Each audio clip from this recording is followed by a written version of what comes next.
성취의 언어라는 개념을 경험에서 배우기 위해서 윤곽을 드러냈고 주의와 해석에서 더 완전한 형태로 발전시켰다. 그는 성취라는 용어를 그의 필수적인 상대역인 소극적 능력이라는 용어와 함께 키치에서 들려왔다. 성취의 언어, 비온이 영어 표현에서 대문자 A를 사용하고 있는 것을 주목해야 한다. 성취의 언어는 그가 피분석가들과 함께 했던 분석적 경험을 다른 분석가들과 소통하는 과정에서 그가 만났던 문제들을 해결하기 위해 생각해낸 것이다. O의 발견과 함께 그는 성취의 언어를 분석가가 피분석가와 갖는 정서적 상호작용에 적용했다. 감각에서 파생한 일반적인 언어는 분석적 경험이 지닌 말로 설명할 수 없는 특성을 피분석가에게, 동료 분석가들에게, 그리고 분석가 자신에게 전달하는 데 적합하지 않다. 감각에서 파생된 이라는 말에서 비온이 의미하고자 했던 것은 그가 대체 언어라고 부르는 일반적인 언어가 대상의 표상에 기초해 있다는 것이었다. 다시 말해서 그것은 이미지들에서 온 대체적 상징이며 그것은 다시금 감각기관으로부터 온 것이다. 우선 여기까지 좀 우선 소화를 하고 가죠. 여기서 오의 발견과 함께 이 성취의 언어라는 Language of Achievement라는 여러 개념들이 나오는데 어떤 비오는 굉장히 일관된 사람이 굉장히 논리적인 거기 때문에 오의 개념을 깊이 들어가면 결국 성취의 언어가 되고 성취의 언어를 잘 이해하면 오의 개념을 이해하게 되고 이게 다 연결되어 있는 건데 언어를 이분은 여기서 감각에서 파생된 언어라는 용어를 썼죠. 대체 언어 이 말을 Language of Substitution이라고 얘기를 하고 있는데 Language of Achievement하고 어떻게 구별할 것인가가 지금 여기서 주제죠. 우선 여러분들이 이해하는 것을 조금 나눠보죠. 감각에서 파생된 거라 그러니까 그 깊이 그 대상에 대해서 깊이 생각하는 게 아니라 그냥 표면적으로 느껴지는 대로 말하는 그런 것들. 그래요. 또 다른 분들은 어떻게 느끼시나요?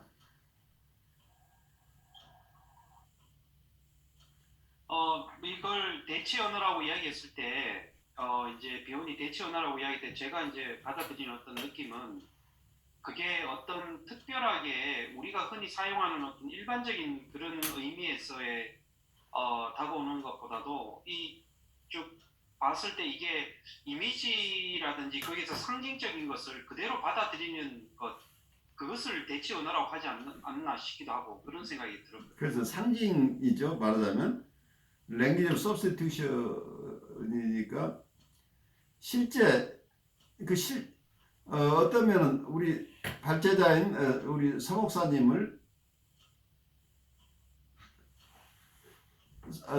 여러분들이 친구분들도 있고 가족분들도 있고 서목사님에 대한 이미지가 있겠죠. 각자 서목사님에 대한 표상을 가지고 있겠죠. 그럼 이 표상을 중심으로 서목사님을 얘기한다면 실제 서목사님을 얘기할까요? 어쩌면 각자 개인의 가지고 있는 자기의 내적 대상에 대한 얘기를 하고 있을 거예요. 각자 가지고 있는 내적 대상이군요. 그렇죠? 그러니까 이 대상이라는 여기서 오라는 개념하고 본다면 우리의 분석적인 대상을 오라고 한다면 실제 이 분석에서 이슈가 되는 눈에 보이지 않는 지금 여기에서 내담자가 가지고 있는 큰 불안을 오라고 본다면 이 불안은 무엇일까를 내 나름대로 내가 가지고 있는 표상을 가지고 바로 생각할 것인지 실제 이 오가 무엇인지를 이해할 수 있느냐인데 서목사님은 살아있는 서목사님하고 인터랙션을 통해서 직접 이걸 이해하시는 분도 있지만 서목사님 임프레션이 있어서 저분은 이런 분이야 라고 편견을 가지고 각자 있을 수도 있고 서목사님보다 더 높이 평가하기도 낮게 평가할 수도 있는데 이거 자체가 각각 대체 언어라고 얘기를 할 수 있다는 자기의 상징이 통한 거죠. 실제 대상과의 접촉 경험이 아니라는 얘기죠. 실제 대상과의 관계에서 일어나는 경험들을 표현해내는 것은 아닐 수 있는데,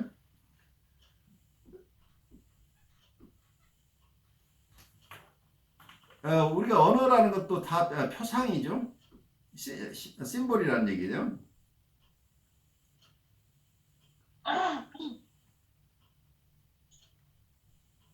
여러분 이제 호랑이라고 할 때 호랑이가 내가 만나는 호랑이라고 한다면 그 호랑이를 우리가 직접 경험하는데, 그냥 일반적인 용어 호랑이에 대해서 가지고 있는 이미지는 어떤 사람은 굉장히 무섭게 가지고 있고, 어린아이는 굉장히 귀여운 강아지처럼 느끼고 있는, 귀여운 자기의 펫으로 느끼고 있는 아이도 있겠죠. 근데 실제 호랑이하고 상관없는 표상에 근거한 얘기를 하고 있을 수도 있는 거죠. 그래서 일반론로 이거를 임상에서 여러분들이 강박적인 생각 때문에 별게 아니라고 남들은 다 얘기하는데, 과거에 아이를 키우면서 자기가 잠깐 다른 생각을 하고 있는 사이에 아이가 밖에 나갔다가 자동차 사고를 당했다고 하는 경우에, 그 자동차 사고의 큰 사고는 아니었지만 어떤 분은 그것이 자기 때문에 아이가 다쳤다고 하는 이 강박적인 생각이 계속 자기 머리에 이게 돌아와서 힘들어하고 있는 사람이 있다고 한다면, 이분의 심리 상태, 이분은 이 강박적인 사고를 위해서 왜 못 벗어나는가를 직접적으로 이해하기보다는 우리가 이분에 대한 이분 얘기를 언어로 표현해서 들었을 때, 이러이러한 상황에서 이렇습니다라고 했을 때 그걸 그냥 표면적으로만 듣고, 이분의 언어 상징으로, 언어는 항상 실제 있는 것을 정서를 잘 표현해내는 것이라기보다 지적으로 이해한 것을 설명해서 이분은 이것 때문인데, 그러시다면 이미 큰 사고도 아니었고, 사고가 큰 것도 아니고 아이가 크게 다친 것도 아니어서, 그리고 의도적으로 그러신 것도 아니고, 애 키우다 보면 어떤 부모도 항상 24시간 아이를 보고 있을 수는 없는 거 아닙니까? 그래서 지나간 사고 그걸 왜 그렇게 자꾸 마음에 걸려 하십니까? 라고 우리가 설명한다고 해서 이분이 나올 수 있느냐?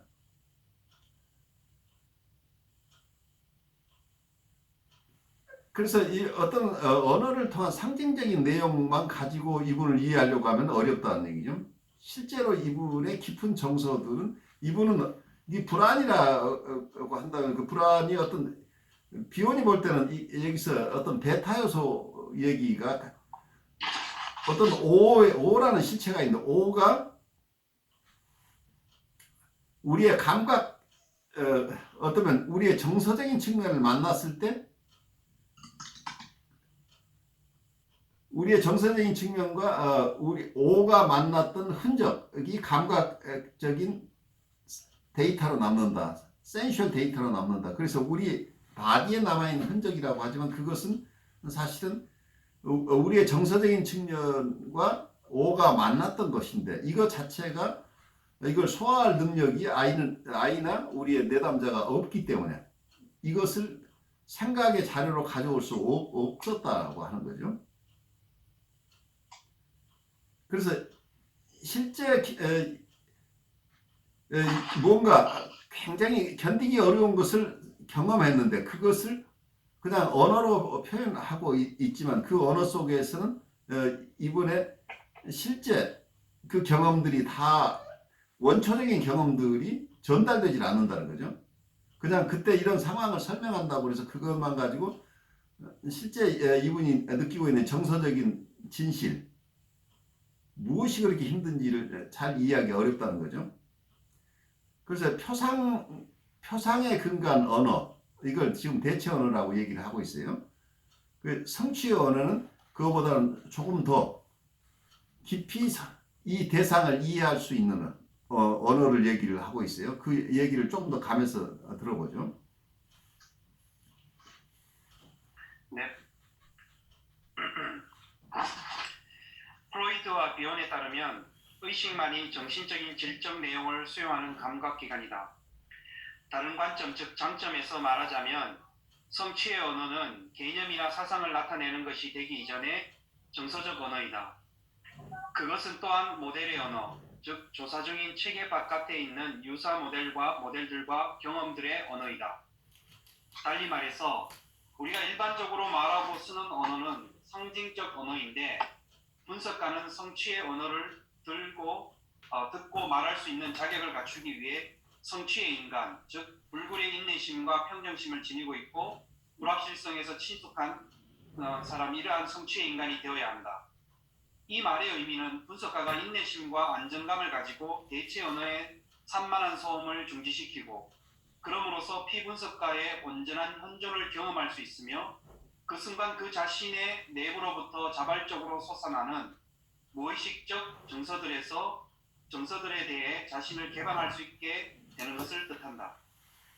분석가가 피분석가의 오와 공명하는, 즉 분석가 자신의 내부로부터 오는 오가 되는 것을 경험하는 것이다. 자, 이 귀절이 상당히 많은 내용을 담고 있는데 여러분의 언어로 표현을 한다면 어떤 얘기일까요? 여기 성취의 인간, 성취의 언어라는 아주 멋진 용어를 쓰고 있는데 이 말이 담고자 하는 것은 어떤 의미일까요? 네, 저는 이제 언어라는 게 참 재밌는 게 뭐냐면 예를 들어서 이제 문화적으로 이렇게 표현이 조금씩 다른 게 있잖아요. 예를 들면 뭐 육개장을 먹는데 어떤 사람은 아 시원하다 그런 사람도 있고 어떤 사람은 얼큰하다라고 하고 이렇게 그 언어의 표현 자체가 이렇게 다양한데 그렇죠. 그 표현을 듣는 사람이 그 묘사하는 것을 듣고 마치 내가 뭐 맛을 봤던 것처럼 그것을 경험을 하게 되는 그거를 얘기를 하는 것 같아요. 그렇죠. 언어라는 것 자체가 워낙에 피상적이니까 여러 가지 그 피상적인 언어들을 통해서 이 피분석가가 경험한 것처럼 이렇게 거의 근접하게 공감이 됐을 때 그때를 성취의 언어라고 얘기하는 게 아니고 이제 그런 생각이 들었는데요. 아주 적절한 표현 같아요. 시원하다고 하는데 사실은 굉장히 매운 것을 시원하다고 표현하는데 외국인 이 말을 듣고 이해를 할 수 있느냐. 이 매운 것을 먹으면서 시원하다. 아니면 뜨거운 것을 먹으면서 우리는 시원하다고, 뜨거운 거 먹으면 시원하다고 할 때 시원하다는 말을 들었을 때 외국인은 이 정서에 공감하기 굉장히 힘들죠. 이때 이 경험하고 공감하기 힘든데 우리는 시원하다고 하지만 뜨거운 것을 마시면서 시원하다고 얘기하는 그것을 들으면서 그냥 보통 그 말이 가진 일반적인 의미보다는 정서나 살아있는 경험이 담겨 있는 것이기 때문에 어떤 면에서는 이 얘기를 들으면서 이분의 실제 느낌, 이분이 무엇을 경험하고 있는가 그 부분을 내가 경험하면서 나의 과거의 경험들과 연결돼서 이게 공감이 일어난다는. 그래서 내담자의 오를 우리가 소화하는 과정 속에서 이걸 이해할 수 있는 것은 나의 오, 내 과거 속에, 내 무의식 속에 있는 것들이 지금 현재 상황을 만나면서 자연스럽게 이게 내 오가 드러나는 것. 그 내 오를 내가 만나는 거라는 얘기예요. 그럼으로써 상대방의 오를 이해한다. 이런 개념을 가지고 있죠. 그래서 어쩌면 자연스럽게 이게 우리가 이미 가지고 있는 어떤 것이 드러나는 과정이죠. 그래서 제가 이제 이걸 분명히 이게 분석가라든지 피분석가 어떤 내담자나 했을 때 어떤 두 사람 다 그 입장에서 어떤 자기가 가지고 있는 어떤 자기 내면의 모습이 다 드러나는 어떤 그것을 경험한 어떤 모습이 아닐까. 이게 참작이라고도 말을 해야 됩니까? 그러니까 이건 우리가 오라고 한 이유가 여러분이 이름 붙이기 나름이에요. 그래서 비원이 좋아하는 게 펑션이라는 용어를 썼죠. 네. 함수라고 하는 게 그 x는 여러분이 넣고 싶은 대로 넣어도 참작이를 넣으셔도 좋고 거기에 하나님을 거기에 모셔도 좋고 아니면 피 분석가의 정서를 거기 도입을 해도 좋고 나의 정서를 도입해도 좋은데 이것들이 우리가 알아들을 수 없는 것들인데 이 함수에 지금 비원이 접근하고 있는 이 어떤 틀이 모든 것에 다 어떤 배열앱을 넣거나 거기에 적절한 어떤 결과물을 산출할 수 있다. 이렇기 때문에 이 비원의 지금 이 똑같은 글을 성취의 언어를 여러분 이해하는 것이 정신분석적인 입장에서 임상 상황에 대한 이해로서도 충분하게 이해가 되고 어떤 분은 이걸 영성적인 것으로 가져가서 이걸 이해하셔도 충분하게 좋은 도구가 될 거란 얘기예요. 그래서 오라고 하는 것 자체가 어떠면 이거 자체를 수학적인 개념으로서는 베어리어블을 사용함으로써 가변성을 줌으로써 거기에서 도출되는 것도 각각 가변적인 것이 나오는데 만약에 이게 세츄레이션이라는 용어를 쓰고 이미 어떤 것으로 데시그네이션이 돼버렸으면 이건 이게 오라고 표현하지 않고 임상 경험이라고만 표현했다면 이것을 다른 곳에 적용할 수가 없겠죠. 아니면 이건 하나님과의 체험에 대한 얘기라고 확실하게 못 박아버리면 이걸 임상으로 가져올 수는 없다는 얘기죠. 그런데 오라는 개념을 썼기 때문에 비원이 의도했건 안 했건 사람마다 이 오를 어떤 상황에 적용할 것인지는 각자의 상상력 혹은 각자의 체험에 각각 다르다고 볼 수 있겠죠. 그래서 이 개념을 지금은 임상으로 일단 여러분들이 이해하시고 또 다른 쪽에서는 어떻게 이해할 수 있는가는 조금 가면서 나눠 공부를 하면서 좀 보죠. 그 다음으로 가보죠. 비혼의 인내심, 또 안정감, PSD, 이 개념을 분석가에게서 피분석가에게로 확장했다. 비혼에 따르면 이 PS 편집 분열적 자리는 D 우울적 자리와 동시에 작용한다. 이것은 다음에 두 가지 의미를 갖는다. 첫 번째, 요한은 두 자리 모두 안으로 태어나며 PS로 주는 D의 정서적 결과에 대한 방어와 관련된다. 마찬가지로 환자는 그의 PS, 즉 O를 다루기 위해 일반적으로 D로부터 작용한다. 비오는 말하기를 나는 추상화와 상반되는 구체화, 즉 경험적으로 증명할 수 있는 수준에서 이때 추상화라는 것은 abstraction을 얘기하는 거예요. 마치 추상적인 그림처럼 우리가 이해하면은 이 말을 전체 이해할 수 없어요. 구체화, concretization과 반대되는 개념으로 추상화, abstraction이라는 개념을 쓰고 있어요. 즉 경험적으로 증명할 수 있는 수준에서 사용되는 것과 근접한 용어들을 사용하여 사고가 필요로 하는 정신적 장치의 부분에 대해 계속해서 추측해 보겠다. 프로이드는 사고가 운동 방출을 제한하는 꼭 필요한 방법을 제공한다고 서술함으로써 그것이 상상작용에서 발달해 나온 것이라고 제안한다. 꿈 해석에 대한 논의에서 프로이드는 꿈꾸기와 관련된 정신적 장치를 위한 모델로서의 반사장치가 중요하다고 보았고 그 모델에 비춰서 그의 1차 체계 이론과 2차 체계 이론을 발달시켰다. 현실의 언어적 사고의 과제가 운동을 방출을 제한하는 원래의 기능으로부터 즉 자기의 암을 획득하는 것으로 굴절되었고 따라서 그것의 목적에 급격한 변화를 거쳤다는 사실에 의해 하나의 현재적 유비가 제공되었다고 했다. 성취의 언어는 비감각적인 언어와 감각적인 언어 모두에서 유래한다. 감각적인 언어와 유래 관련해서 나는 비혼이 특별한 관찰 능력을 갖고 있었다고 생각한다.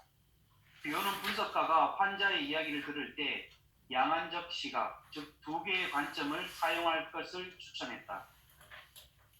비혼은 말하기를 나는 성취의 언어와 대조되는 행동의 전주곡이 아니라 행동의 대체물로서의 언어가 있다고 생각한다. 성취의 언어는 행동의 전주곡일 뿐만 아니라 그 자체로서 일종의 행동인 언어이다. 정신분석가와 피분석가의 만남은 그 자체로서의 이 언어를 보여주는 예이다. 경험은 성취의 언어가 작용하는 영역의 확장으로 인도하고 그러므로 해서 그것이 작용하는 영역이 확장되는 것이 인식될 수 있다고 말했다. 분석가는 성취의 언어와 대체의 언어 모두 민감해야 한다고 말함으로써 비오는 다시금 양안적 시각을 추천하고 있음을 주목하라.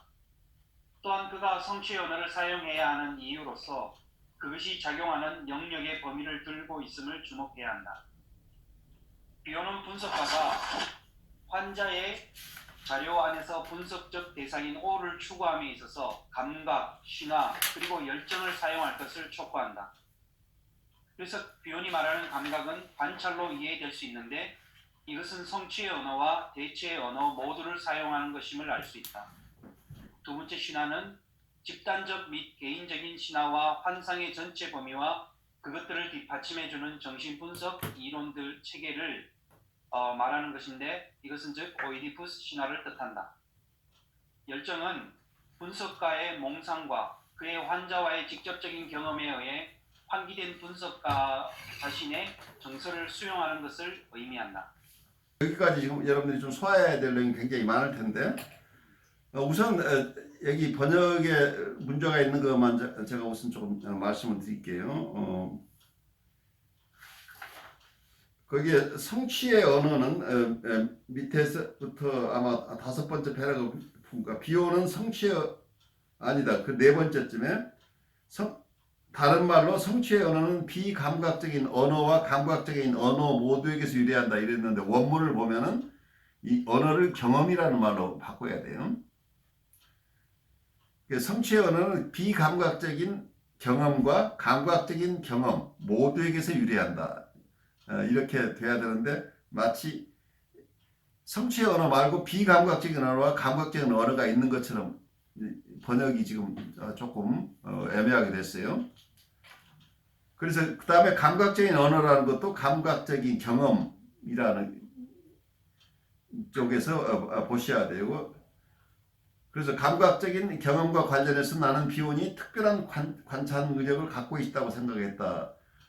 이 부분 원문 가지고 여러분에게 조금 더 설명을 드리면 The language of achievement does derive from sensuous experience as well as non-sensuous experience.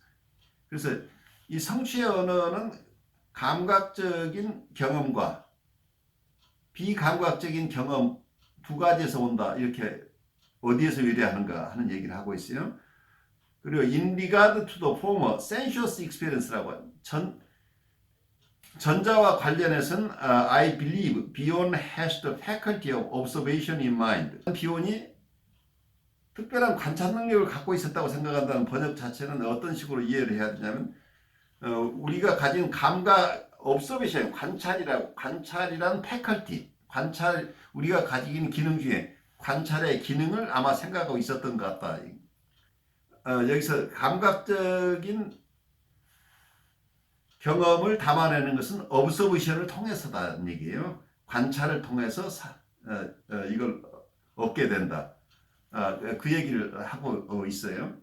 근데 교수님 아까 우리가 금방 본 성취의 언어는 비감각적인 경험, 감각적인 경험 그 앞부분에 있는 그 보면 제가 여기 이거를 썼는데 비오는 성취의 언어는 그것이 진실을 밝히는 데 사용될 수 있으려면 감각적 경험에서만이 아니라 과학적 논리와의 관련된 것과는 거리가 먼 충돌들과 기질로부터 오는 것으로만 인식되어야 되는데 이 부분은 또 혹시 번역에 문제가 있는 게 아닌가 저 일단은 생각해 봤는데요. 예, 그러니까 네. 우리말로는 경험에서만이 아니라 감각적 경험에서만이 아니라 과학적 논의와 관련된 것과는 거리가 먼 충돌들과 기질로부터도 오는 것으로 인식되어야 한다. 제가 이 말을 도저히 이게 이해가 안 되는데 여기서 우리가 진실을 아는 방법을 어떻게 알 것인가 하는 도전이에요. 성취의 언어라고 하는 것은 우리가 O를 만나기 위해서는 이 성취의 언어가 필요하다는 얘기죠. 충동들과 기질들로부터도 오는 것으로 인식해야 된다는 것은 어떻게 보면은 우리가 가지고 있는 정서라는 거 있잖아요. 예. 정서라는 것 자체가 어떻게 보면은 자주 어떤 일이 생기면 논리적으로 설명할 수 없는 그런 정서들이 그러니까 과학적인 것과 거리가 있다는 얘기를 알아들으셔야 과학적인 얘기를 하는 게 아니란 얘기예요. 이 인간 자체가 원래 모순이 있으니까 모순에 대한 정서를 깨닫지 못하면 느끼지 못하면은 우리는 그 내면에 있는 진실을 깨달을 수 없다가 되지 않을까 그런 생각을. 저 이거를 표현을 원초적이라는 표현으로 바꿔도 괜찮을지요. 충동들과 기질로부터 오는 것으로. 여기서 from impulses and disposition이라는 용어예요. 그러니까 우리 안에 있는 impulses라고 충동들이고 그리고 disposition 우리의 기질이라는 표현을 썼는데 이게 뭘 얘기하는지를 잘 보시면 우리의 오를 얘기하는 거예요. 그 어떻게 보면은 그 미신적인 얘기라고도 할지 모르겠는데 저희 어머니 같은 경우에는 제가 무슨 일이 있거나 이럴 때 전화가 오세요. 예, 감이 안 좋다 와 이러면서 그리고 저를 이렇게 보면은 무슨 너 무슨 일이 있니 이 얘기를 하지 않았는데도 이런 어떤 꼭 이렇다고는 얘기할 수 없지 과학적으로 증명할 수는 없지만 직관이나 어떤 직감 같은 거 있잖아요. 이런 것까지 포괄적으로 포함하는 것들도 다 진실 속에 포함시켜야 되지 않냐. 어떻게 보면은 이거를 이때 프로이드 시대에 과학적인 사고가 팽배해 있을 때는 굉장히 그 미신적인 것이라고 여겼을지는 모르지만 이런 것도 어떻게 보면 체험 속에서 좀 진실로 다가오는 순간들이 있거든요. 그렇죠. 근데 그거를 뭐라고 말로 설명하지 않지는 모르겠는데 직감이라고 그냥 표현을 하고 싶어요. 또 무의식도 관련되어 있는 게 어떻게 어떨 때는 그 무의식적인 인식이 있잖아요. 예. 그 무의식적인 인식이 이제 직관처럼 될 때는 있으니까 이렇게 보면은 자기도 모르게 느껴지는 무언가 그런 것들 그런 것들이 어떻게 보면 과학적으로는 설명할 수 없지만 우리는 경험상으로는 알 수 있는 무언가들 그런 것들도 맞는 네, 그래서 저는 이게 조금 이게 헷갈렸던 게 감각적 경험에서만이 아니라 이 말하고 또 과학적 논리에서 거리가 먼 이것 때문에 이게 좀 충돌이 있었던 것 같은데 금방 우리 말씀하신 어머니가 연락이 오셨다는 말이 저는 그거를 미신적이라고라도 여기서 비혼의 말로 아까 나왔다면 정서적인 부분을 이야기 들어서 우리가 그 자녀와 부모의 관계라든지 어떤 친밀한 관계성 속에 있으면 제가 그거는 제 나름대로의 표현을 저는 정서적인 연결고리라고 생각하거든요. 어떤 그런 정서적인 연결고리가 깊게 있는 관계 구조 속에서 뭔가 그런 직관이라든지 직감이라든지 저는 그러한 것들이 충분히 연결될 수 있고 우리가 받아들이고 이해할 수 있다고 생각할 수가 있다고 보거든요. 네, 저도 그 부분이 굉장히 중요한 거라고 생각하는데요. 굉장히 어떤 그 능력이 있어가지고 어떤 부분에 열려있는 치료사나 진짜 옛날 같은 부장 뭐 이런 사람들 아니더라도 부모와 자식 관계 아니면 정서적으로 굉장히 긴밀한 사람들 관계일수록 그런 게 조금 더 발달한다고 저도 생각을 해요. 그러니까 반드시 가족이 아니더라도 굉장히 충분히 평소에 굉장히 공감을 많이 느끼는 그런 관계라든지 이러면 조금 더 이런 부분이 진짜 말씀하시는 무의식적인 어떤 부분의 어떤 감이라든지 알아차림 같은 게 조금 더 발전할 수 있지 않나 이렇게 생각해서 이 부분도 좀 그런 쪽 얘기가 아닌가 생각이 들었어요.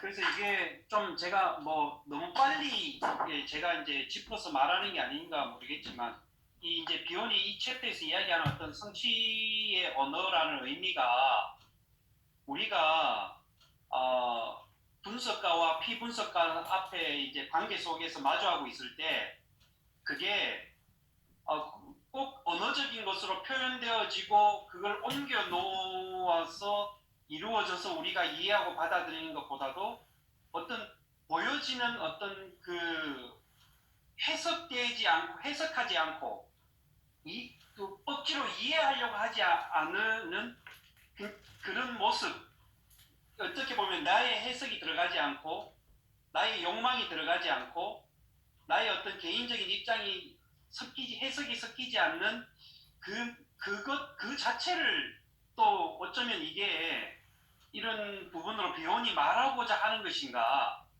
라고도 한번 생각을 한번 좀 해보게 되거든요. 뭔지 모르겠습니다. 이거는. 네. 생각이 아주 잘 지금 여러분들이 표현해내고 있어요. 말하지 않아도 알 수 있는 거. 그러니까 분명히 둘이서 이야기를 안 했는데 멀리서 바라보고만 있는데 마치 대화한 것 같은 느낌. 그런 것들도 사실은 어떻게 보면은 말을 하면은 오해할 수 있지만 말을 안 하니까 오히려 서로 이해할 수 있는 그런 것들도 어떻게 보면은 이 감각 아까 말했던 그런 기질들 그런 것도 많이 작용하는. 그래서 누군가 위로할 때 꼭 말로서 위로하는 것이 아니라 그냥 함께 그냥 존재하는 것으로만 해도 그 사람의 위로의 말을 기준이게 되고 공감할 수 있는 힘이 되는 거. 이런 것들이 다 이런 데 포함되지 않을까 생각합니다. 아마 여러분들이 번역을 해놓으니까 더 감을 잡기가 이제 어려운데 우리말로 원래 원문 자체도 굉장히 어려운데 번역하면서 그 원래 의미들이 많이 상실됐어요. 그렇지만 한번 보면 여기서 비온이 얘기하고 있는 것은 혹시 우리 교과서의 170쪽에 여러분들이 보시면 거기 번역가 맨 위에서부터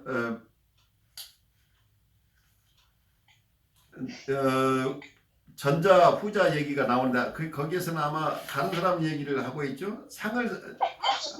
아이코닉 상을 사용하는 것과 지시적인 얘기는 문맥에 의해서 결정된다는 개념을 가지고 있어요. 어떤 건 상을 사용한다고 하는 게 어떤 표상 중심의 언어가 있고 또 하나는 어떤 문맥을 통해서만 알 수 있는 것들이 있죠. 우리가 어떤 얘기를 하다 보면 어떤 표상에 의해서 명확하게 드러나는 거 있지만 여러분들이 나, 너, here,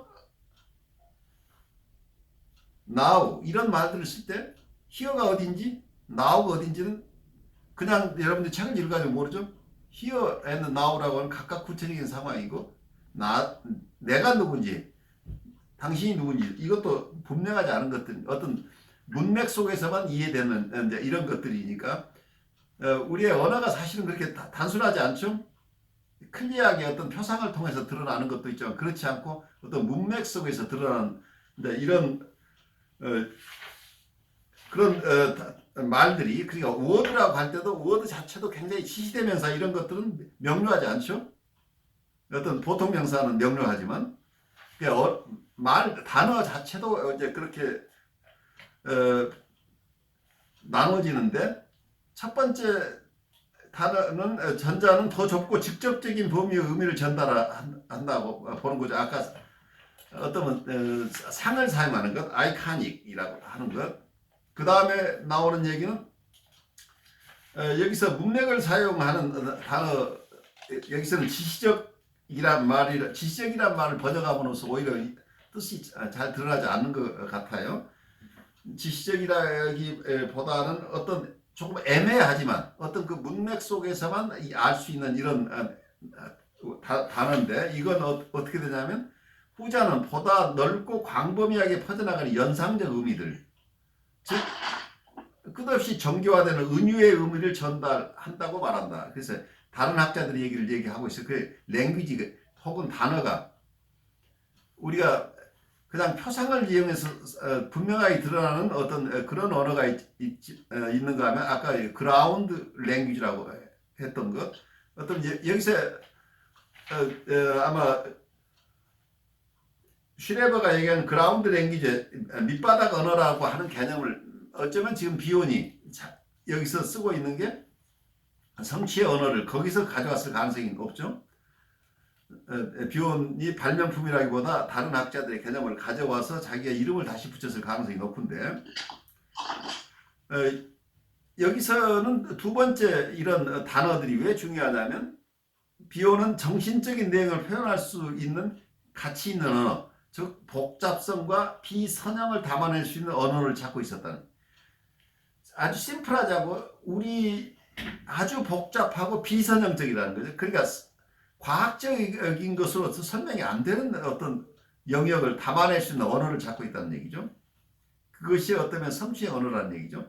그래서 명확하게 어떤 표상을 가지고 설명해낼 수 있는 것들이 아니라는 얘기. 임상실제에서는 그 사람의 얘기만 들어가지고 여러분들이 내담자를 이해할 수 없어요. 이분의 언어적, 비언어적 표현들, 언어적인 표현도 있지만 언어 속에는 지적인 표현도 있지만 정서적인 것이 표현되기도 하고 정서적인 것이 억압되어 있기도 하고, 그리고 이번에 내담자의 어떤 비언어적인 여러 가지 이분의 표정이나 이분의 어떤 신체의 움직임이나 제스처나 이 모든 것이 이 속에 다 포함되어 있기 때문에 실제 언어로 우리가 이분을 이해할 수 있는 것은 어쩌면 20% 30%도 안 될지 몰라요. 이분 우리가 분석적인 대상을 오라고 한다면 이분 전체를 오라고 한다면 이분을 이해한다는 것 자체가 만만치 않죠. 이분이 언어로 표현해내는 것, 표상으로. 언어는 표상이잖아요. 표상을 가지고는 이분을 잘 알 수 없는 거죠. 이분이 실제 체험하고 있는 어려움들을, 이분의 체험을 내가 어떻게 담아내느냐는 거죠. 그래서 관찰을 통해서 감각적으로 우리가 얻는 부분도 있지만, 아까 어떤 임펄스라고 얘기도 하고 또 뭐라고 얘기를 했죠? 디스포지션이라고 얘기를 했죠. 기질이나 이런 것들은 어쩌면 우리 안에 있는 내 안에 어떤 것들이죠. 내 안에서 이건 내가 조정하는 게 아니잖아요. 충동도 내가 조절하는 게 아니고 디스포지션도 이미 내 안에 이미 형성되어 있는 거죠. 이런 것들이 동원이 된다는 얘기잖아요. 그러니까 내 안에 나를 사용한다는 얘기, 내 오를 사용한다는 거가 되겠죠. 그래서 이 미지의 대상을 이해할 때에는 내 안에 있는 모든 패컬티가 다 사용된다. 내가 가지고 있는 감각적인 어떤 관찰 능력도 필요하지만 내가 지금 의식화하지 않고 있는 내 무의식 속에 있는 많은 것들이 내가 불러오는 게 아니고 이거 스스로 드러난다고 하는, 이게 여러분들이 영성적으로 비슷하게 우리가 사용되는 개념들이죠. 이게 인카네이션이라는 얘기로 우리가 들리기도 하고, 어떨 때 계시라고 하는 것도 이제 이런 것이잖아요. 우리의 무의식이라고 하는 개념을 우리가 지금 가지고 있지만 내 안에 무엇이 잠겨 있는지 몰라요. 그러니까 내가 이때는 나의 어떤 것을 가져오겠다는 게 아니고 이 내담자를 만나면서 내 관찰을 통해서도 어떤 자료들이 얻어지지만 내가 의도하지 않지만 나의 무의식 속에서 무엇인가가 떠오르면서 이분이 지금 이분을 이해하는데 나에게 떠오르는 것들은 말하자면 이걸 임펄스라고 표현할 수도 있고 디스포지션이라고 표현할 수도 있는데, 무엇은 이게 내가 지금 의식적으로 컨트롤하는 게 아닌 무의식 잠재적인 것이 올라온다는 얘기죠. 이걸 통해서 만난다는 얘기죠. 그러니까 우리가 작정하고 만날 수 없는 거잖아요. 내가 내 무의식을 통제할 수 없는 사람이잖아요. 무의식은 내담자도 자기의 무의식을 통제하지 못하고 나도 내 무의식을 통제하지 못하는데, 이분의 무의식을 만나는 과정 속에서, 그러니까 이게 임상적인 추루스라고 한다면 이 임상적인 추루스를 만나기 위해서는 나의 추루스를 내가 만나야 된다는 거예요. 내 무의식 속에 있는 추루스가. 그러니까 임상적인 대상을 오라고 한다면 이 오를 만나기 위해서 내 안에 있는 오를 통해서만, 그러니까 내 안에 있는 오가 상대방의 오를 체험하는 것을 내가 그것을 허용하고, 그래서 내 안에 있는 것을 내 스스로 바라볼 수 있어야 된다. 내가 내 안에 일어나는 것을 컨테인하고 오히려 내 스스로 그걸 느낄 수 있어야 된다. 그러니까 어떠면 다른 쪽으로 얘기를 한다면 우리의 역전이를 우리가 컨테인하고 그걸 소화할 능력을 얘기하고 있는 거야. 그래, 내담자의 정서를 이해한다고 하는 것은 우리가 직접 다 이해할 수 없다는 얘기예요. 결국은 내 안에 일어나는 궁극적으로는 정서로 드러나겠죠. 어떤 내 안에 일어나는 온갖 정서를 내가 억압하지 않고 허용하면서 내가 그것을 수용해내면서 컨테인할 수 있는 힘이 있어야, 이게 왜 이 정서가 건드려졌는지를 잘 바라보면 이게 바로 내담자와 관련소, 내담자의 오를 만나는데 나의 오가 사용됐다는 얘기죠. 그러니까 어떤 경우에 내담자가 굉장히 박탈이 심한 사람인데 어느 상담자가 그 박탈이 심한 사람이 정서적인으로 자기는 굉장히 힘들어 하는데 주위에서는 격려의 말을 계속 해주는데 그 격려의 말을 듣는 그 사람이 느끼고 있는 정서를 아무도 이해하지 못한다. 이 내담자는 자기가 능력이 70밖에 안 되는데 주위에서는 너는 참 70이 아니라 너는 100을 할 수 있는 사람이라고 계속 격려하는 사람들을 만나게 됐을 때 이 사람이 느끼는 좌절을. 그런데 다른 사람은 다 좋은 뜻에서 주위에 있는 친척들도 이 사람 만나면 너 더 잘할 수 있는 아이야, 잘할 수 있는 아이야 격려해주고, 그리고 상담자를 만나도 조금 인지행동적으로 네가 이렇게 생각하면 너 다 잘할 수 있는 거야? 아니면 여러 가지 측면에서 이 부분을 도와주려고 애를 쓰고 있는데 어느 상담자가 이 아이를 만나면서 엄청나게 화가 올라오는 거예요. 왜 이 사람이 이렇게 힘들어, 왜 이 사람한테 계속 잘할 수 있다고 하는 것이, 그렇게 얘기하는 사람들에 대해서 왠지 모르게 내가 막 화가 나기 시작하는 거예요. 근데 내가 왜 화가 날까? 근데 이 사람의 정서이긴 한데, 이 사람이 다른 사람 자기를 위해서 격려해 준다고 난 70인 사람이 너는 100을 할 수 있다고 해서 계속 도와주는 거가 이 사람에게는 어떤 면에서는 자기가 힘이 닿지 않는 곳을 계속 밀어붙이는 이 치매적인 대상들로부터 오는 견디기 어려운 정서들을 이 사람이 계속해서 체험하고 있다고 하는데, 그것을 체험할 수 있었던 건 이 상담자가 다른 내담자들이 그렇게 느끼지 않는데 이 사람을 보면서 느끼는 게, 다른 사람들이 엄청 부모도 화가 나고 이 사람한테 선생님도 왜 얘를 보고 자꾸 잘하라고만 얘기를 하는지, 얘가 정말 힘들어하는 것을 왜 이해를 못할까 하는데, 이제 이분이 자기의 정서를 깊이 들여다보면서 만나는 부분은 자기의 체험 속에 자기가 이해받지 못하고 계속 남들의 기대에 맞추어서 살아야만 했던 자기의 오가 있는 거예요. 이 부분이 결국은 자기 안에 오면서 자기의 정서로 잡혀와, 이게 감당하기 어려운 정서였는데 나중에 이해를 해나가는 과정에 자기를 이해하면서 이 아이가 정말 공감받지 못하고 이 세상을 살았구나, 그것 때문에 힘들어하고 있는 이 대상을 잘 볼 수 있게 됐다.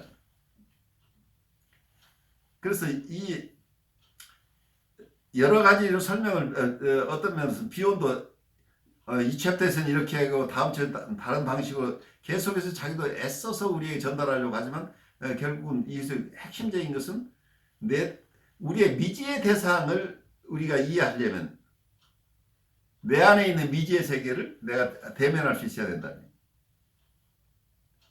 그런데 이것은 내가 작정하고 계획하고 기억하거나, 그러니까 나의 메모리나 나의 디자이어나 나의 언더스탠딩이나 이걸 가지고 우리가 작업을 하려고 하면 안 된다는 얘기예요.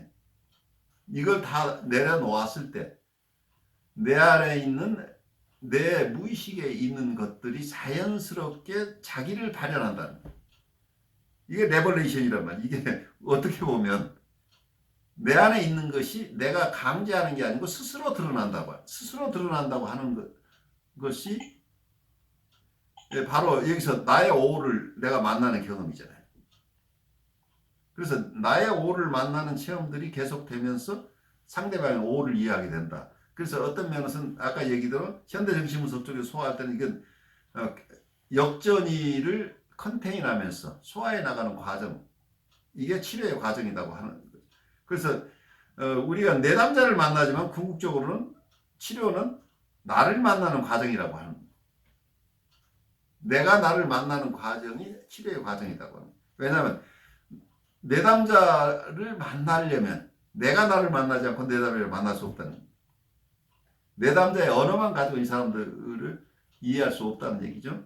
그래서 아까 얘기한 어떤 그라운드 랭귀지가 아니고 일반적인 어떤 상을 가지고 어떤 표상을 통한 언어만 가지고는 잘 안 된다는 얘기죠. 그게 그래서 비혼의 얘기 속에는 이런 것들이 어떤 감각적 체험이나 이런 것들이 결국은 오가 정서를 만난 흔적이라고 보는 거가 결국 정서를 통해서밖에 이해할 수 없다는 얘기를 하는 거죠. 인간을 이해하는데 우리가 정서를 빼놓고는 그 대상을 이해할 수 없다는 거죠. 이분의 지금 심리 상태 혹은 이 사람의 인격 전체 체계 이 모든 것이 결국은 이분을 대하면서 내가 느끼는 내 안에 있는 정서 경험을 통해서 이분의 정서나 이분의 인격이나 이분의 어려움을 이해한다고 하는 이 얘기를 우리가 계속해서 반복해서 듣게 될 텐데 이 얘기를 우리가 왜 반복해야 되냐면 이런 것이 무의식 속에 우리의 체화돼야 되기 때문에 반복하는 거죠. 각각 다른 얘기로. 그리스도교 신비가들 그러니까 마이스터 에카르트와 다른 사람들은 말없이 두 개의 신비한 언어로서 메타패틱 언어와 에퍼패틱 언어를 말한다. 즉 어떠한 발설된 말도 그것과 반대되는 내용을 수반한다는 것이다.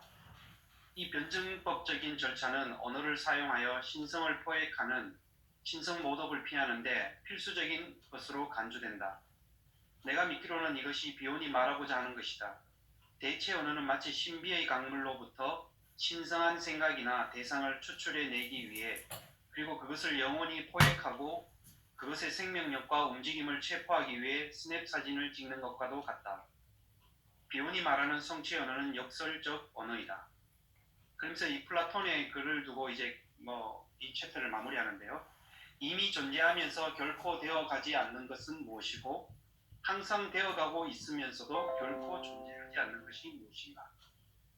자, 여러분들 이 주제도 굉장히 큰 주제죠. 우리 목사님들 도움이 좀 필요한데 혹시 여러분들이 에퍼패닉이라는 용어는 들어봤을 것으로 메타패틱이라는 용어를 들어보셨나요? 에퍼패틱, 메타패틱이란 말. 제가 여기 메타패틱 언어 같은 경우 은유적인 언어적 표현이고요. 그리고 그 에퍼패틱 같은 경우는 에퍼패틱 티오리라든지 티올로지 신학 이런 부분에도 있는데 부정적인 그러니까 주로 진리를 이야기할 때 여기서도 언급됐지만 신성 모독을 피하면서 그 신성이 이게 부정하는 것이 아니라 오히려 더 어떤 신에 대한 존재를 더 진리를 증명하기 위해서 이런 부정적인 언어, 에퍼패틱 어떤 랭귀지를 사용한다는 것이죠. 그런데 메타패틱이라는 것은 저도 많이 찾아봤는데 별로 그렇게 신빙성 있게 누가 설명을 안 하고 있는데 혹시 두 목사님도 좀 도와줄 수 있는 건지. 왜냐하면 혹시 이게 오역일 수도 있기 때문에 내가 조금 조심스러워요. 모르겠습니다. 이게 이거 찾아봤는데 메타패틱 같은 경우는 아까 저도 말씀드린 이 뭔가를 이야기할 때 이게 성취의 언어를 우리가 이야기하면서 연결되는 게 은유라고 표현했을 때 어느 정도 일맥상통한 게 있는 그렇죠. 거냐면 예. 우리가 성취의 언어를 표현한다는 것은 어떤 팩트적인 과학적인 어떤 용어를 이야기하는 게 아니라 어떻게 보면 보여지는 이미지에 대한 어떤 그것들을 비록 그것을 예를 들면 시적인 언어에서 은유가 많이 사용되는 것처럼 우리 눈에 보이는 그 단순한 꽃을 꽃으로 표현하지 아니하고 또 다르게 표현해서 역설적으로 이야기하는 그런 의미에서 이 메타페틱, 메타포라는 말을 쓰는 게 아닌가 생각되어지거든요. 그래서 이 용어가 일반적인 용어가 아닌데 비온이 썼어요.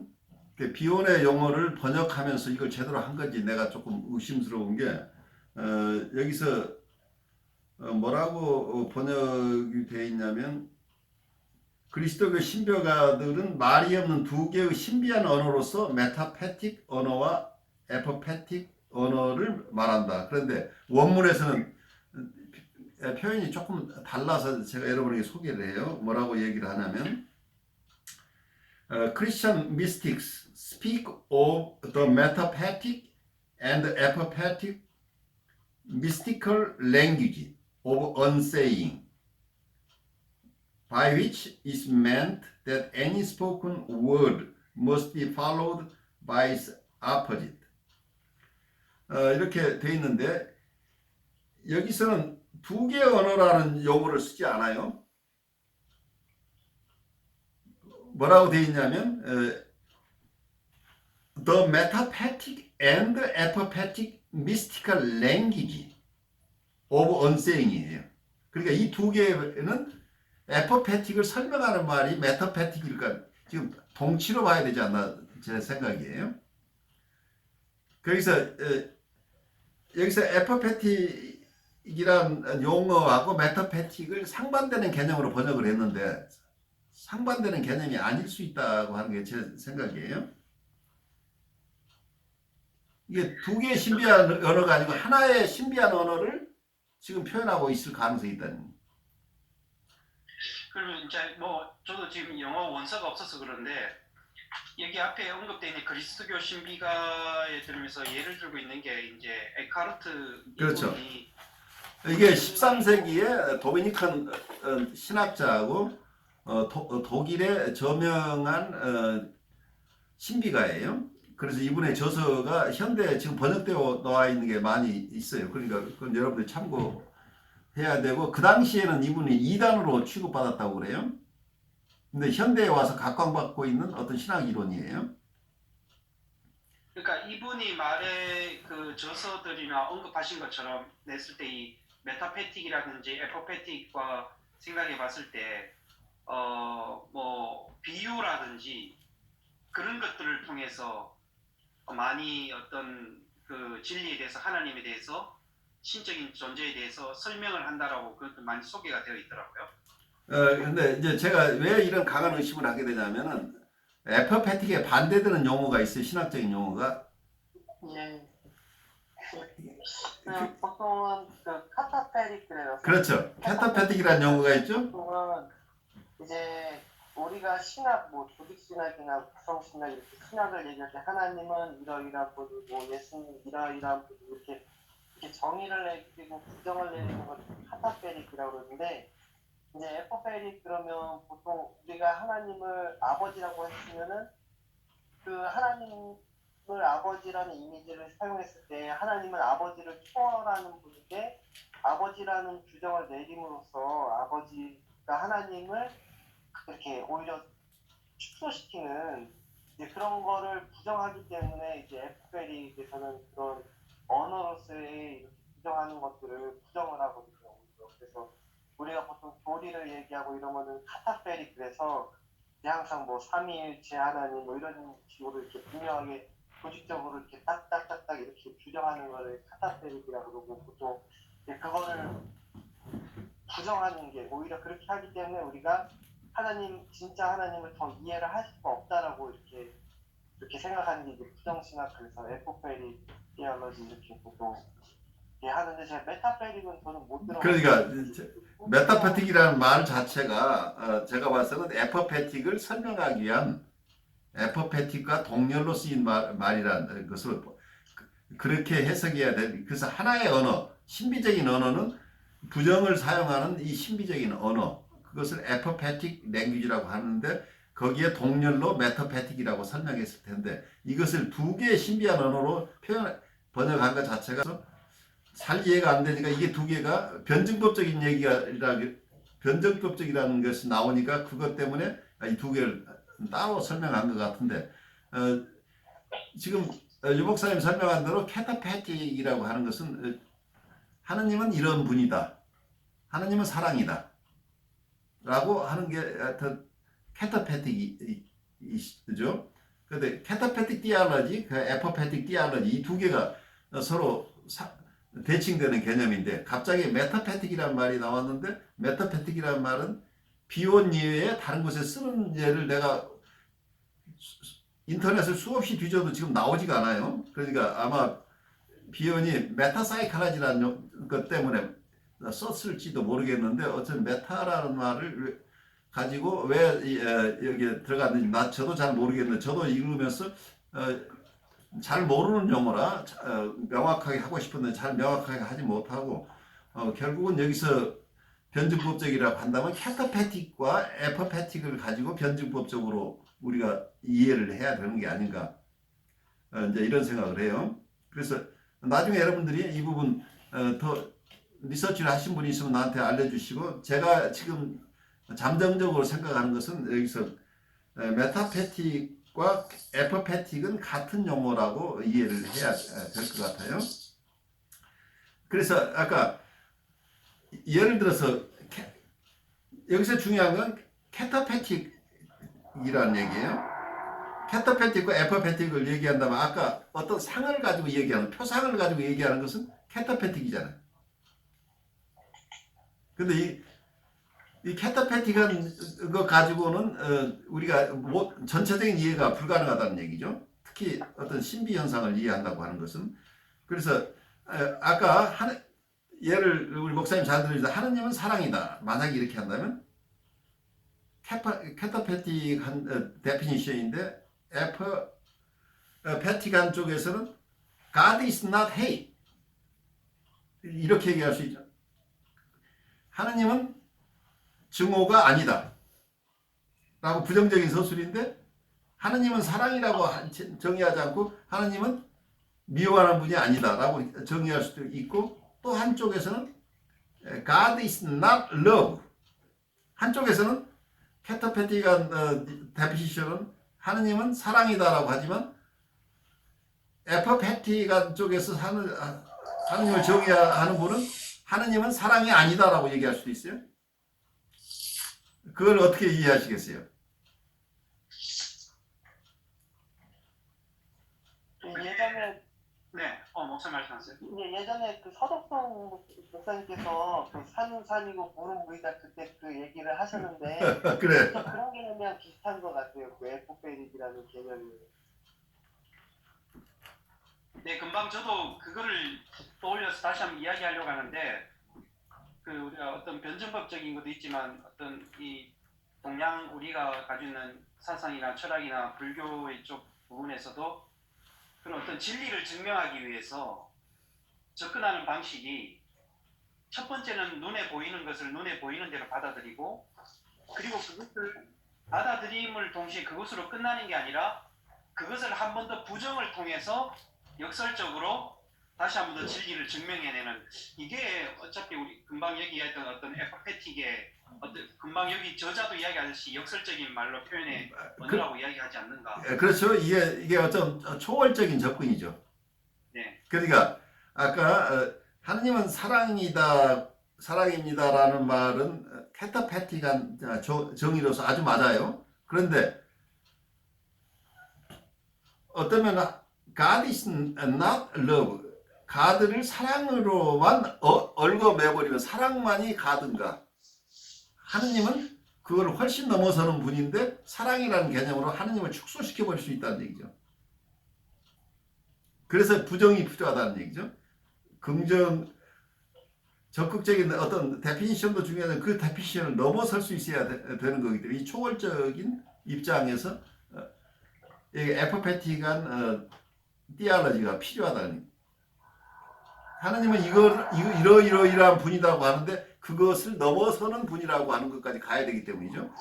그래서 여기서 대체 언어라는 말을 여기서 캐터패틱이라는 거다 연결시켜 봐요. 아까 language of substitution이라고 그랬잖아요. 그러니까 우리가 가진 하느님 표상으로 보면 하느님은 사랑하시는 분이에요. 그 틀린 말이 아니죠. 그런데 대체 언어는 마치 신비의 강물로부터 신성한 생각이나 대상을 추출해내기 위해 그리고 그것을 영원히 포획하고 그것의 생명력과 움직임을 체포하기 위해 스냅 사진을 찍는 것과 같다. 이 얘기를 비혼의 얘기를 설명하면서 하고 있죠. 그러니까 하느님은 사랑이라고 하는 개념으로 하느님을 가둬버리는 결과가 된다는 얘기. 여기서 아까 우리가 대체 언어 보통 우리의 표상을 가지고 설명하는 랭귀지는 그거 자체가 그 실제 대상을 설명하는 게 아니고 대상에 대한 표상을 가지고 설명하는 거니까 이 실제 대상은 끊임없이 변화할 수 있다는 얘기예요. 우리 서덕성 목사님이 전에 친절했는데 내가 친절한 이미지를 가지고 있어요. 그런데 이틀 후에 만났는데요. 서 목사님이 전혀 친절하지 않은 사람으로 나타났어요. 그러면 이거 어떻게 이 표상대로 하면 친절해야 되는 친절하지 않을 수 있단 말이에요. 그러니까 이 실제 살아있는 대상은 친절할 수도 있고 친절하지 않을 수도 있고 이건 내가 마음대로 내 표상을 통해서 규제하는 대상이 아니라는 얘기예요. 그래서 이 대상은 실제 대상을 바라볼 수 있는 힘이라고 하는 게 어떠면 여러분들이 끊임없이 정신분석 쪽에서 교육하는 것은 자기애적인 어프로치에서 자기의 나르시즘에서 벗어나지 못하면 이게 여기서 얘기하는 대체 언어에 묶여서 실제 실상을 만나지 못한다는 얘기. 왜냐하면 실상은 끊임없이 변화한다. 하기 때문에 우리가 가지고 있는 표상, 언어 이걸로서는 이 실상을 잡아낼 수 없다는 얘기예요. 그런데 우리가 이미 가진 어떤 언어적인 도구를 가지고 그것을 표현해내고 거기에 이 대상을 묶어버리려고 하는 거죠. 이 지점에서 우리가 하나님을 우리 마음대로 규정해서 축소시켜서는 안 되는 것과 마찬가지로 여러분도 여러분이 만나는 대상을 우리의 표상을 가지고 이분을 정의하고 이걸 대체 언어를 사용해서 이분을 실제 대상을 만나지 않고 우리 표상으로 계속 만난다고 한다면 우리는 그 사람을 결코 살아있는 대상으로 만나지 않는다는 이게 자객적인 상태에서 우리가 만나는 거죠. 대상을 있는 그대로 볼 수 있는 힘이 없다는 얘기. 그래서 이게 영성적인 태도와 정신분석적인 태도가 같다고 하는 것을 저는 이 부분을 우리가 깨쳐야 된다고 오랫동안 얘기를 해오고 있는데 우리 마음대로 우리가 가진 하나님의 이미지를 살아계신 하나님에게다 투사해서 하나님은 이런 분이니까 이때는 이렇게 해주셔야 됩니다라고 우길 수 되면 하나님은 자유스러운 분이 아닌 상태가 돼버리죠. 왜? 우리에게 이미 갇혀버린다는 얘기. 우리가 가두어서 우리가 가진 표상으로 하나님을 묶어버리는 거나 여러분들이 내가 만난 저 대상을 만나면서 이 사람은 강박증을 가진 사람이야. 이분은 강박증이니까 이 강박적인 측면을 내가 잘 도와줘야지 하면 이분에게서 우리가 볼 수 있는 것은 강박적인 증상만 우리 눈에 들어와요. 우리가 어떤 표상으로 만나게 되면 그래서 이분의 강박적인 모습은 다 보이는데 이분은 강박만 있는 게 아니라 우울하고 심각한 셀프 어택을 그래서 자기를 끊임없이 자기 안에 있는 여러 또 다른 어떤 이슈들이 있는데 다른 이슈는 하나도 안 보이고 이 사람은 내 표상 속에 강박적인 측면을 가진 사람으로만 이해된다고 한다면 이분은 우리에게 와서 하나도 공감받지 못한다는 느낌을 받는다. 그래서 공감이 이루어지려면 우리가 대체 언어로 만나서는 안 되고 여기서 얘기하는 어떤 언어예요? 성취의 언어라고 하는 게 어쩌면 대상을 대상으로 만날 수 있는 언어라고 볼 수 있겠죠. 그래서 제가 본다면 실상 언어라고 얘기를 하면 어떨까 싶어요. 결론에 성취의 언어는 역설적인 에퍼패틱한 그리고 되어가는 언어이다. 여기까지는 여러분 이해가 가시겠죠? 근데 그 위에 아마 플라톤의 글귀를 여러분들 어떻게 이해하시는지 마지막으로 그걸 좀 나누죠. 이미 존재하면서 결코 되어가지 않는 것은 무엇이고 항상 되어가고 있으면서도 결코 존재하지 않는 것은 무엇인가. 글쎄요, 이게 내가 이해했던 것이 맞는 거야? 여튼 그 갇혀있지 않으려면 우선 말하고 싶은 게 저는 운유 아까 메타 말했잖아요. 예. 그 운유라는 게 사실은 나는 호수요 이 시적 언어에서 자기의 시적 언어를 계속 발전해가는 거잖아요. 어떻게 보면 운유라는 것 자체가 메타포가 형성되는 건 자기의 메타포를 이렇게 계속 상징적으로 이렇게 말해주는 거니까 그것은 누군가에게도 갇혀있지 않고 그렇다고 해서 누군가에게도 규정되어 있지 않고 나에게 꽂혀서 규정되어 있지 않는 그런 새롭게 더 확장되어가는 그렇게 저는 인식을 했어요. 네, 좋아요. 근데 이 그래야지만이 메타패틱이라는 말은 원래 메타포하고는 다른 말이에요. 근데 그 동네에 있어서 여러분이 메타포로 사용하는데 이게 그러니까 여기서 말하는 메타패틱 그걸 저는 말한 게 아니라 그냥 운유적인 예, 좋아요. 말한 거였어요. 그래서 그런 식으로 어느 제가 이해했던 어느 사전 하나에서 메타패틱을 은유적이라고 번역한 사전이 있어요. 근데 그분이 예. 그러니까 예. 적절한 얘기를 하고 계시는 거예요. 이걸 받아들이는 입장에서 다 다르게 표현되겠지만 그냥 저는 간단하게 좀 우습지만 존재한다고 해서 그게 존재하는 게 아니다.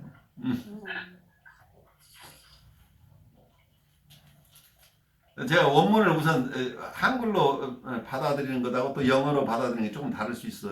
영어로 말씀드릴게요. What is that which always is and has no becoming? And what is that which is always becoming and never is? 첫 번째가 이미 존재하면서 결코 되어가지 않는 것이 무엇이고, 이게 번역을 제가 해본다면 항상 있으나 무엇으로 변화되지 않고 있는 것은 무엇인가? 그러니까 그 자리에 있으면서 발전하지 않고 있는 것이라는 얘기가 되죠. 죽어 있는 거라는 얘기죠. 어떤 면에서는. 두 번째는 What is that which is always becoming and never is? 항상 무엇인가가 되어가고 있으면서 지금은 없는 거다. 여기에는 왜냐하면 계속해서 변화되고 있기 때문에 현 존재로서 갇혀있는 존재가 아니라는 얘기죠. 변화하는 존재라는 얘기죠. 무언가가 되어간다는 개념이죠. 그래서 어떠면은 여러 가지로 여러분들이 소화할 수 있겠지만 정신분석가가 되어간다. 여러분이 분석가가 되어간다. 여러분이 교수님이 되어간다. 목사님이라고 하는 것도 목사님이 계속 되어가는 과정이다. 그리고 교수는 교수가 되어가는 과정이다. 교수는 나는 대학에서 교수라고 발령받았으니까 교수다. 그리고 그 자리에 서 있다고 한다면 이분은 교수가 되어가는 사람이 아니죠. 그러니까 그분은 그 자리에 있을 뿐이지 변화하는 사람이 아니라는 이런 개념이죠. 오늘 쉽지 않은 주제예요. 근데 여기서 우리가 다 나눌 수는 없어요. 근데 이 주제는 계속 반복되기 때문에 오늘 여러분들이 미진한 걸 또 화두로 가지고 다음 챕터 이렇게 읽으면서 또 우리가 나누기로 하고 오늘 여러분들 미처 나누지 못한 것 잠깐 나누시죠. 네, 뭐 이걸 짧은 페이지였지만 짧다고 굉장히 쓰면서 오늘 몇 페이지 안 되네라고 생각해서 정리를 하는 순간 이게 무슨 말인가 그래서 지금도 여전히 뭐 클리어하게 정리되는 것도 없는데 그냥 모르겠습니다. 아까 교수님도 마무리하셨고 그러니까 끝까지 이제 뭔가를 되어가는 과정이 아닌가 생각되는 것도 있고요. 그러면서 저는 뭐 개인적으로 생각했지만 해보지만 끊임없이 어떤 해석하는 것에 대해서 앞서는 것을 좀 앞서는 것에 대해서 관계 속에서 뭐 분석가 피분석가든지 어떤 관계 속에서 편견 없애는 것 이런 부분들이 어떻게 보면 비혼이 말하는 어떤 이 성취적인 언어에 가깝게 가는 게 아닌가. 하여튼 두리뭉실하게 이렇게 한번 정리를 해보는 것 같습니다. 아주 좋은 인사이들 나눠주셨어요. 우리 또 다른 분들도 좀 나눠주시죠. 저는 교수님 이게 도대체 성취 언어가 뭘까? 아무것도 안 들리고 아무것도 안 보이거든요. 근데 지난번에 했던 글 중에서 비오는 사람들이 잉태하고 있는 생각들을 출산하도록 돕는 산파 같다고 생각했다. 그런 문장이 있었어요. 예. 그래서 어쩌면 이 내용 속에는 그 대어감이라는 게 들어있지 않을까도 생각이 들어요. 그러니까 결국엔 그것을 행하든 어떤 자기의 진실된 무언가를 찾게 되든 어쨌든 그 사람이 그걸 갖고 있으니까 내담자.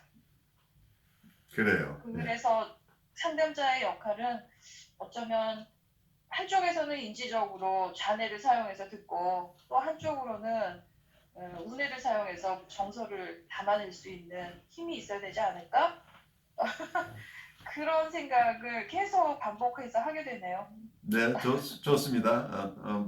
여러분에게 도움이 되리라고 봐요. 저는 이제 왜 플라토닉을 저렇게 마지막에 넣었을까 이제 그 생각하면서 뭐 이것저것 뭐 그냥 농담 삼아서 뭐 아무 묻지 아닐까 이런 생각도 했는데 공감하는 나라는 생각도 해보거든요. 그래서 이 뭐냐면 성취의 언어라는 것이 과연 우리에게 있을 수 있을까?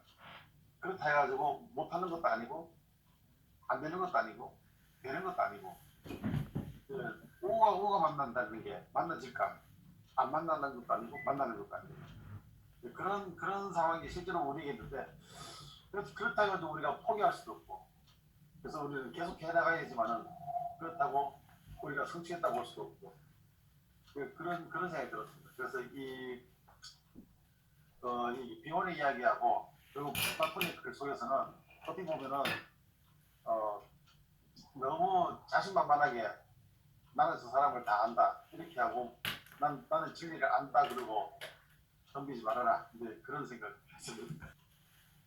네, 저는 마지막 플라톤 글을 확실하게 이해는 못하겠지만 예전에 그 철학하시는 선생님이 플라톤의 이데아라는 게 무슨 어떤 하느님 이런 거 이렇게 손에 너무나 궁극해서 이걸 얘기하는 것보다는 이게 일상에 있는 어떤 궁극적인 가치, 예를 들면 어머니의 사랑이라든가 어떤 자기의 어떤 주체적인 어떤 생각이라든가 이런 것들을 얘기한다고 그 철학가 교수님이 얘기하신 거를 들었거든요. 근데 저는 확실하게 그걸 이해는 다 못했지만 지금 이거 비혼의 얘기를 들으면서 그 플라톤의 이데아라는 것과 비혼의 어떤 오라는 것이 일치하는 것이 아닌가. 우리 주변에 있으면서도 어떤 우리가 추구해야 되는 것, 또 성취해야 되는 것 그런 거에 궁극적인 이상을 얘기하는 게 아닌가. 그래서 플라톤의 글을 맨 끝에 인용을 한 게 아닌가 이런 생각이 들었어요. 근데 아무튼 저도 확실하게는 잘 모르겠습니다. 아주 적절한 내용들을 여러분들 함께 공유해 주셔서 고맙습니다. 우리 또 다음 주에 뵙죠.